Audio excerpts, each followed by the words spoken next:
வலிமையான அமைப்பு உங்களுக்கெல்லாம் தெரியும். இந்த வலிமை எப்படிங்கிறது இப்போ மாமல்லபுரம் மாநாடு நிரூபிச்சுட்டாங்க. இருந்தாலும் கூட இடையில நீங்கள் இது காத்திருக்கிறது கேள்வி கேட்கறதெல்லாம் உங்களுக்கு கடமை செய்வீங்க. நாங்களும் சொல்ல கடமைப்பட்டிருக்கோம். ஒரு கட்சின்னா உட்கட்சியில் சின்ன சலசலப்பு பிரச்சனைகள் வந்து நெருக்கடி இயல்பு தான். எந்த கட்சி எல்லா கட்சியும் இல்லாமல் அப்படி பாட்டாளி மக்கள் கட்சியில் ஒரு நெருக்கடியான சூழல் உருவாகிருக்கு. நான் மறைச்சி பேசல உருவாகிருக்குது. இது பாட்டாளி மக்கள் கட்சிங்கிறது ஒரு குடும்ப பாசத்தோடு இருக்குது. அந்த குடும்ப பாசத்தில் இருக்கிற கட்சி ஒரு சின்ன நெருக்கடி ஏற்பட்டால் கூட அது மிக விரைவில் சுமூகமான தீர்வு ஏற்படுங்கிற நம்பிக்கை எனக்கு. உதாரணத்துக்கு ஐயா கிட்ட நேற்று இரவு எங்கள் சென்னை அன்புமணிகிட்ட இரவும் பேசுகிறேன். அதனால் என் ஆசைகள்லாம் எங்கள் நோக்கம்லாம் என்னென்னா ஒரு சுமூகமான தீர்வு மிக விரைவில் வரணும். பாட்டாளி மக்கள் கட்சியுடைய வலிமையை மேலும் அதிகரிக்கணும். மிக விரைவில் ஒரு வலிமையாக தேர்தலில் சந்திக்கணுங்கிறது தான் எங்கள் ஆசை. அதுக்குண்டான முயற்சியில் இருக்கிறோம். இப்படி நாங்கள் முயற்சி எடுக்கிற அதே நேரத்தில் நம்ம ஊடகம் என்பது மிக சக்தி வாய்ந்தது. ஒரு தனி மனிதனை விட ஒரு மிக சாதாரணதில்லை. ஒரு ஊடகத்தில் அது பத்திரிகையிலையோ தொலைக்காட்சியில் ஒரு செய்தி வருதுன்னா நாடு முழுசும் பார்க்குறாங்க. கடந்து உலகம் முழுசும் பார்க்கக்கூடிய தலைமையில் தான் ஊடக சக்தியை நான் சொல்கிறேன். ஊடகத்தை நாங்களாம் ரொம்ப மதிக்கிறோம். ஊடகத்தில் ஒரு செய்தி வருதுங்கிறது ஏதாவது ஒரு சின்ன நெருக்கடி ஏற்பட்டால் கூட அது ஒரு சுமூகமான தீர்வு உண்டாக்குறதுக்கு ஒரு நல்ல செய்தியாக வெளியில் நல்லதாக இருக்கிறது எனக்கு தாழ்மையான கருத்து. அது மேலும் மேலும் பெருசுப்படுத்துகிற மாதிரி இருந்துச்சுன்னா ஊடகத்தில் ஒரு செய்தி சொல்லி கேள்வி கேட்குறாங்க. இப்போ எங்கள் சமூக ஊடகப்பாறையில் சில செய்தி வருதுன்னா தெரியாமல ஒரு செய்தி போடுறாங்க. அதை எடுத்து பெருசாக்கி செய்தி வருதுன்னா ரொம்ப மனசு கஷ்டமாக மனசு வலியுது. இப்போ யாரை பற்றி பண்ணாலும் சரி, உங்களை பற்றியோ ஒரு நிறுவனத்தை பற்றியோ ஒரு தனிநபரை பற்றி ஒரு செய்தி போடுறதுங்கிறது அது அவங்கள கொலை செய்கிற மாதிரி. ஏன்னா அவ்வளோ செய்தி பரவுது. இப்போ என்ன கூட நேற்றுக்கு பயந்து ஓடனா ஐயா வந்து 50 தொகுதியெல்லாம் வெற்றி பெறுவோன்னு சொன்னார்.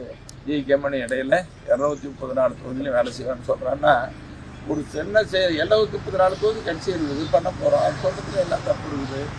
அது ஜி.கே.மணி கூட சொல்கிறான் அப்படிங்கிறது இல்லை. இது செய்தி போகுது. அது சொல்கிறது ஒன்றும் தவறு இல்லை. இடையில ஏதாவது சொல்லப்போனால என்ன தவறு இல்லை. ரொம்ப அன்பாக வலிமையான ஊடகம்னால தான் இது ஜனநாயகத்தில் 4வது தூண்னு சொல்கிறாங்க. சக்தி ஜனநாயகத்தினுடைய 4வது தூணாக இருக்கிற ஊடக நண்பர்கள் ஒரு சுமூகமான தீர்வுகள் நல்ல ஆக்கப்பூர்வமான செய்திகளை ஊடகம் என்ன நம்பிக்கை இருக்குதுன்னா இது ஒரு குடும்ப பாசத்தோடு இருக்கிற கட்சி மிக விரைவில் ஒரு சுமூகமான தீர்வு வரும் அப்படிங்கிற நம்பிக்கையோடு நான் தீவிரமாக முயற்சி எடுக்கிறேன். எனக்கு நம்பிக்கை இருக்குது. ஏன்னா தேர்தல் வரப்போகுது. வேற யாரும் இல்லை. இருவரும் ஒன்றா சந்திப்பாங்க, பேசுவாங்க. அந்த செய்தி பார்க்கலாம். ஐயா, நீங்கள் தலைவராக அவர் நீடிக்கிறாரா இல்லையா? இல்லை நேற்று மாவட்ட செயலாளர்கள் மாவட்ட தலைவர்கள் வந்து நிறைய பேர் வராமல் வந்திருக்காங்க. உட்கட்சி பிரச்சனையை பொது வெளியில் ஊடகங்கள் ஒரு செய்தியாக எனக்கு சொல்லக்கூடாது. அது நல்ல தீர்வு ஏற்படுவதற்கு நான் முயற்சிக்கணுமே தவிர இது அப்படி சொல்லி இந்த மேலும் பெருசு பண்ணக்கூடாது. பெருசு பண்ணுறது நல்லதாக இருக்காது. எப்படி இருக்குன்னு நல்ல தீர்வு வரும், சுமூகமான தீர்வு. அது விரைவில் வர அந்த நம்பிக்கையோடு இருப்பேன். நீங்களும் அந்த நம்பிக்கையோட பாருங்க. இந்த கருத்து மோதலுக்கு நீங்கள் தான் மெயின் காரணமா அப்படின்னு சொல்லி சொல்கிறாங்க. அது வந்து இப்போ இவர் கேட்குறது சொன்ன ஒரு பிரசாரம் இல்லை. இல்லைன்னா ஒரு கத்தியில் கொடுங்க, அவர் என்னை குத்தி கொலை பண்ணிட்டோம். இது எவ்வளோ மோசமான கேள்வி. இது எப்படிலாம் நீங்கள் கேட்குறீங்க? எப்படி இதெல்லாம் அதாவது என்னை பொறுத்த வரைக்கும் ஒரு சின்ன உயிருக்கு கூட கெடுதல் நினைக்கிறாங்க. 45 வருஷமாக அங்கே இருக்கிறேன். எப்படி உங்களுக்கு கேட்குறது மனசு வருது?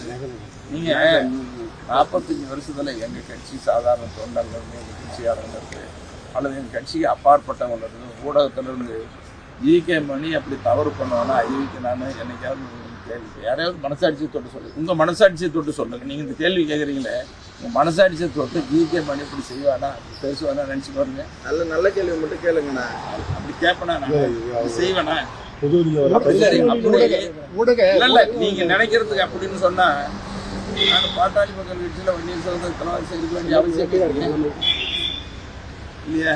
கடந்த காலம் எம்ஜிஆர் காலத்திலிருந்து கலைஞர் காலத்திலிருந்து புரட்சி தலைவர் காலத்திலிருந்து மற்ற காலத்துல எப்படிப்பட்ட வாய்ப்புகள்லாம் என்னென்ன வாய்ப்புகள்லாம் வந்துச்சுன்னு சொல்லக்கூடாது. அதெல்லாம் விட்டுட்டு அங்க இருக்கிறேன்.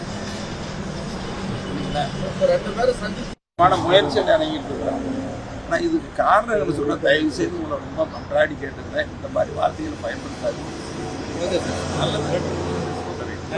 அப்படி போய் செய்வேனா மனசாட்சி இருக்கேன். பொதுவெளியில பார்வை அப்படி இருக்கு. என்ன பொது வழியில பார்வை எங்க பார்வை இருக்குது? உங்க மாதிரி சொல்றது யாராவது ஒரு செய்தி போட்டு பெருசாக்குறாங்க இல்லைங்களா? நல்லா இல்லை.